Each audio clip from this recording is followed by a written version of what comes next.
70 minute 70 minute है तुम्हारे पास। शायद तुम्हारी जिंदगी के सबसे खास 70 मिनट। आज तुम अच्छा खेलो या बुरा, ये 70 मिनट तुम्हें जिंदगी भर याद रहेंगे। तो कैसे खेलना है आज मैं तुम्हें नहीं बताऊंगा, बस इतना कहूंगा कि जाओ और ये 70 मिनट जी भर कर खेल लो, क्योंकि इसके बाद आने वाली जिंदगी में चाहे कुछ सही हो या ना हो, चाहे कुछ रहे या ना रहे, तुम हारो या जीतो, लेकिन ये 70 मिनट तुमसे कोई नहीं छीन सकता, कोई नहीं। तो मैंने सोचा कि इस मैच में कैसा खेलना है आज मैं तुम्हें नहीं बताऊंगा, बल्कि तुम मुझे बताओगे खेलकर।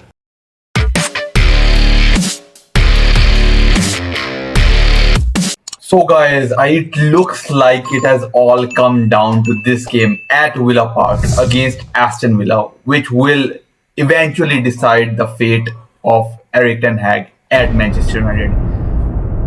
क्योंकि भाई सर जिम रेडक्लिफ के जो लेटेस्ट कमेंट्स हैं वो आप सबने पढ़ भी लिए होंगे, आपने देख भी लिए होंगे, मीडिया में वो बहुत ज़्यादा फैल चुके हैं, जिसपे उन्होंने सारा मलबा जो है ना वो डाल दिया है उमर बेराडा और डैन एशवर्ड पे, कि भाई अब उन पे है, मैनेजमेंट जो डिसाइड करेगी उसी वही होगा, because he said that he likes the guy Erik ten Hag, but it's all down to the management to decide whether they want to continue with Erik ten Hag or not. और भाई Tuesday को यहाँ पे एक meeting भी होगी management की related to Erik ten Hag as well, and sir Jim Ratcliffe will be watching this game against Aston Villa at Villa Park live. तो भाई ये एक बहुत बड़ा मैच होने जा रहा है, especially for Erik ten Hag, especially for Manchester United. And as we have seen in so many instances, जो है लास्ट टाइम भी हमने देखा कि भाई जब प्रेशर आता था ना, जब यहाँ पे एरिक टेन हैग की जॉब ऑन द लाइन होती थी, the team no rose up from the ashes suddenly out of nowhere. आपने एफए का फाइनल देखा, nobody predicted United to win that final. वहां पे एकदम से जो है वो टीम ने जज्बा दिखाया और implemented what Erik ten Hag wanted, and then United won that match. तो कुछ ऐसा ही मैच जो है वो शायद विला पार्क में भी होने जा रहा है कल, और it's going to be a big massive game. Villa is in good form, coming up with a 40 years they in the European competition they beat FC Bayern Munich 1-0, और it's a huge game भाई, it's a huge game for Villa as well. और Unai Emery ने जो pre-match comments दिए हैं for Ten Hag and Manchester United, he said that I will prepare more hard than Bayern Munich, than I had to prepare for Bayern Munich, and I will prepare more for Manchester United, because last season की win जो है वो I guess we did a double over Villa, और एक win तो भाई comeback win थी जो कि आपको नहीं भूल सकती। United came from 2-0 down to beat Aston Villa 3-2 at Old Trafford last year. So it's going to be crucial, it's going to be super crucial. और भाई आ जाते हैं टीम न्यूज पे। I guess we have no injuries apart from Mason Mount, I guess he got a knock, तो मेरे ख्याल वो अनअवेलेबल होगा शायद। उसके अलावा we are fully loaded with all the players. Rashford का जो हाफ टाइम पे सब्स्टिट्यूशन थी वो टेन हैग ने जो है वो प्रेस कॉन्फ्रेंस में जो है वो बता दिया कि that was a tactical one, और कोई उसको इंजरी नहीं है, कोई नॉक नहीं है। Look Shaw is out for long, Malaysia is out for long, other than that whole team is available. So that is where the thing is कि भाई अब तो आपके पास कोई इंजरी इश्यूज भी नहीं है, to hide your tactics, to hide your strategies जो कि नहीं वर्क करी इस वक्त. So you are here with a full team, और you have to select from that team. और यहाँ पे अगर एस्टन विला की बात की जाए तो भाई उनका जेकब रामजी का जो है वो सुनने में आ रहा है कि शायद वो मिस करे. Amado ओनाना is also doubt, but I guess Amadou Onana will be fine, and Unai Emery will be going with some tactics. भाई वो एक भड़वा है, he is a good tactician, और he knows how to grind results here. The one he grinded at Bayern Munich against Bayern Munich, that is a big result. और यहाँ पे वो mentally तौर पे जो विला है ना, वो एक नेक्स्ट लेवल पे होगी. It's not going to be easy to break down this Villa side. जैसी आप गोल स्कोरिंग फॉर्म देख रहे हैं मैनचेस्टर यूनाइटेड की, they are 19th in the table for goal scoring. और भाई गोल डिफरेंस देखें तो वो भी कोई 15th इन द टेबल है. वैसे लीग पोजीशन देखें तो वो 13th इन द टेबल है. यूरोपा लीग की पोजीशन देखें तो वो भी कोई 19वें 20वें नंबर पे है. So things are not looking good for Erik ten Hag right now. And United need a run of games with victories. यहाँ पे आपको विक्ट्रीज चाहिए. आपको वो मेंटली जो आपको एक जिसकी वजह से आप पोर्टो के अगेंस्ट रिजल्ट नहीं ग्राइंड कर पाए आफ्टर लीडिंग 2-0, आपको वो मेंटल सुपर पावर चाहिए इस यूनाइटेड के स्क्वाड को. और वो विक्ट्रीज के अलावा नहीं आ सकता. आप जितने मर्जी गेम ड्रॉज कर लें, ये कर लें, वो कर लें, आपको यहाँ पे run of games with wins चाहिए यहाँ पे. और एरिक टेन हैग को सबसे ज्यादा चाहिए. अगर आप मैनेजरियल रिकॉर्ड देखें तो भाई Sir Alex Ferguson is still leading the Premier League win percentage record for Manchester United manager. तो भाई इतना साल गुजर गए, अभी तक कोई मैनेजर फर्गी की विन परसेंटेज को मैच नहीं कर पाया, which is 65.2%. Jose Mourinho tried to match but उसके भी कम है भाई, 58% तक जोजे मोरिनियो है. And then comes Erik ten Hag जो अराउंड 53 to 54% पे है यहाँ पे. And playing 82 games, he has won 43 games. तो भाई यहाँ पे जितने, और that was around 72% at the start of his career. जब जो फर्स्ट ईयर था, he was on a good run of games जहाँ पे उसको विंस मिल रही थी. तो यहाँ पे एरिक टेन हैग के लिए जो सवाल आया है, एक आपको जो रिग्रेशन आ रहा है, जो आपको समझ नहीं लग रही कि भाई यूनाइटेड क्या करना चाह रही है, that is a concern for every United fan, for every United supporter. Straight जाते हैं भाई हम टीम फॉर्मेशन पे. तो आई गेस यहाँ पे यूनाइटेड जो है वो, आई जस्ट होप कि हम एक अच्छे कॉम्बिनेशन के साथ जाएं. हमने जो चीजें देखी, हमने पोर्टो के अगेंस्ट देखी हैं, हमने टॉटनहम के अगेंस्ट देखी, हमने जो चीजें देखी हम उनको कवर अप करें. तो यहाँ पे बैक फोर तो I don't think so. Martinez and de Ligt had a horrible game against Porto, और but I don't think so that they will be dropped. I think they will be in the lineup against Villa as well. Diego Dallo पे बहुत ज्यादा उंगलियां उठ रही हैं यहाँ पे, but who is else to play at the left back position? There is no one else. आपको एक मेक शिफ्ट ही खिलाना पड़ रहा है वहां पे, और वो डिएगो डालो है.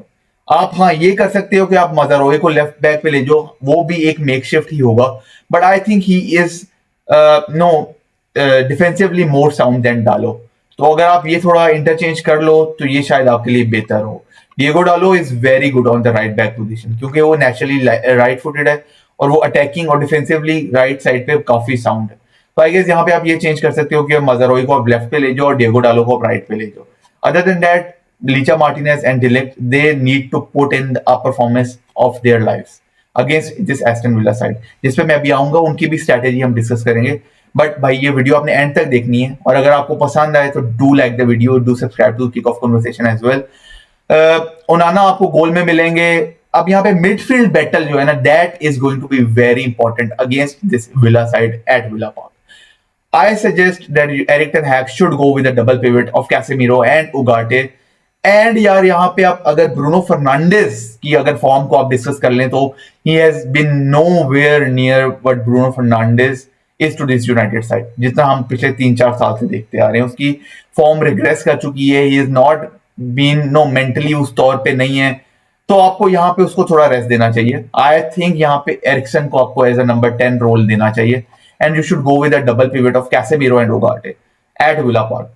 और भाई यहाँ पे अगर फ्रंट थ्री देखें तो Hojlund will start. I think most probably he should start after finding that goal against Porto. His no goal scoring touch is also coming. हमने देखा है कि हॉयलैंड जब स्कोर करता है फिर इन अ रो स्कोर करता है, उसकी हॉट स्ट्रीक चलती है 5-6 मैचेस की. तो यहाँ पे आपको ड्रॉप नहीं करना चाहिए उसको, because he has found the back of the net. तो यहाँ पे आपको हॉयलैंड से ही स्टार्ट करना चाहिए. Rashford had a very good half against Porto. The first half he should not have been subbed. तो मेरा ख्याल है यहाँ पे आप रैशफोर्ड के साथ ही जाओगे लेफ्ट विंग पे. And I think Garnacho will start on the right wing, जहां पे आप अमर डियालो गार्नाचो में 50-50 है. डियालो के साथ भी जा सकते हो, गार्नाचो के साथ भी जा सकते हो. I think Garnacho is more suitable on the left wing, तो यहाँ पे आप डियालो के साथ जा सकते हो राइट विंग पे. So that is some thing that I guess United will be forming. और यहाँ पे एक चीज जो कि बहुत बहुत ज्यादा इंपॉर्टेंट है वो है आपकी लेफ्ट हैंड साइड, जहां से आपको ज्यादा गोल्स, जहां पे आप ज्यादा गोल्स कंसीड कर रहे हो, वो आपको कवर अप करने की बहुत ज्यादा जरूरत है। बिकॉज डिएगो डालो को आप इन्वर्ट कर देते हो मिडफील्ड में, and then there is no one on the left hand side, आपको मार्टिनेज को कवर करना पड़ता है वो साइड, और फिर सेंटर खाली हो जाता है। तो ये एक चीज है जिसको टेन हैग को एड्रेस करने की जरूरत है, and I think this is there is no other better game than to address this situation in this against Aston Villa, जो कि मोर और लेस 3-4-2-1 टाइप का उनका कॉम्बिनेशन होगा। They will be having 3 centre backs, जहां पे एरिक कॉन्जा होगा, डिएगो कार्लोस होगा, Pau Torres, which are very good reliable centre backs. 4 में उनके पास आ जाते हैं भाई फिलोजिन को उन्होंने खिलाया, जो कि यंग 22 ईयर्स ओल्ड हैं, राइट पे, और लेफ्ट पे आपके लुका डीन खेलेंगे। सेंटर ऑफ द मिड में अमाडो ओनाना खेलेगा और साथ टिलामेंस होगा, मोस्ट प्रोबेबली यही उनकी सेंटर मिड होगी। Then they have a runner in Rogers, वो जो थोड़ा सा पीछे खेलेगा, और बायर्न के अगेंस्ट आपने जैकब रामजी को भी देखा, वो पता नहीं स्टार्ट करता है या नहीं करता, but they have pretty much depth in their squad as well.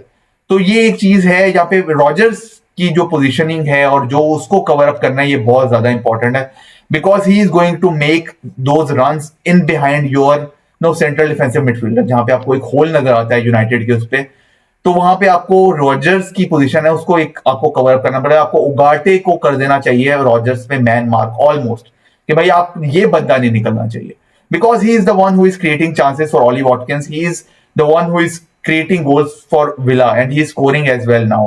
तो वो एक बहुत डेंजरस प्लेयर है एस्टन विला के लिए, तो आपको वो एक बहुत इंपॉर्टेंट जो है रोल प्ले करेगा, आपको वहां पे उसको मैन मार्क करना होगा। So that is something, no tactically अगर आप देखें, टैक्टिकल बोर्ड पे देखें, तो ये आपको टैक्टिकली गेम लेके जानी पड़ेगी। हमेशा एक फॉर्मेशन, हमेशा एक टैक्टिक्स काम नहीं करते हर टीम के साथ। आपको हर टीम को, हर ऑपोजिशन को आपको सेपरेटली स्टडी करना पड़ता है, और आपको अपनी टीम उसके मुताबिक खिलानी चाहिए। तो यहाँ पे एरिक टेन हैग के पास, I guess this is going to be the last chance for him to get it right, to get it finally right. Because अगर यहाँ पे आपको डिमोलिशिंग नजर आती है एस्टन विला के अगेंस्ट, आपको एक गंदी स्कोर लाइन नजर आती है, तो मेरा नहीं ख्याल ten Hag has any more chances left. और that was all from a preview, a brief preview of Villa against United. I hope United wins because this is what all United fans want. And भाई ten हैग रहता है या नहीं रहता वो एक अलग बात है, but here United needs 3 points, 3 massive points at Villa Park, and I hope we do get them, and United comes up with a win, which is good for the morale.